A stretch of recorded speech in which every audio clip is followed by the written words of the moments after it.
La méditation de ce 11 août est intitulée « Témoigner l'amour du Christ ». Par amour fraternel, ayez de l'affection les uns pour les autres. Par honneur, usez de prévenance réciproque. Romains 12, 10.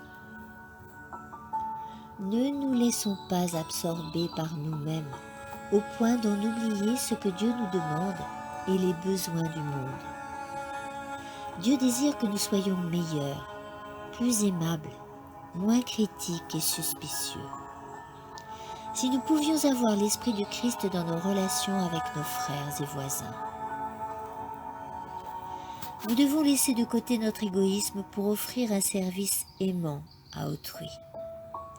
Il arrive que nous ne nous souvenions pas des actes de bonté que nous avons accomplis et qu'ils échappent à notre mémoire. Mais l'éternité rappellera chaque action faite pour le salut d'une âme, chaque parole de réconfort adressée à un enfant de Dieu. Et ces actes accomplis au nom du Christ seront notre joie pour l'éternité. Quand nos relations avec nos frères ne sont pas empreintes de bonté et de courtoisie, nous ne nous comportons pas en chrétiens. Nous devrions être courtois en famille, à l'église et dans nos rapports avec tous. Nous devrions en particulier manifester du respect et de la compassion à ceux qui consacrent leur vie à la cause de Dieu.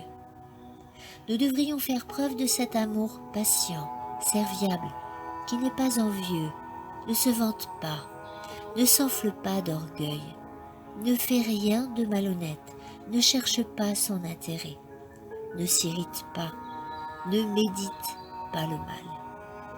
Si Jésus règne dans notre cœur, nous exprimerons cet amour et serons bons et sincères avec autrui. Nous ne devrions donner aucune occasion d'être pris en défaut. Un moment d'énervement, une réponse brutale, un manque de politesse et de courtoisie chrétienne pour des questions sans importance peuvent nous faire perdre des amis ou affecter la bonne influence que nous exerçons. Dieu désire qu'en toutes circonstances, nous nous comportions correctement, face à nos subordonnés comme avec nos supérieurs. En tout temps, nous devons suivre le Christ, cherchant à lui rendre honneur et à le représenter dignement. Mettons-nous de côté pour laisser apparaître Christ. Cherchons à vivre pour sa gloire et non pour nous attirer les louanges des hommes. Amen.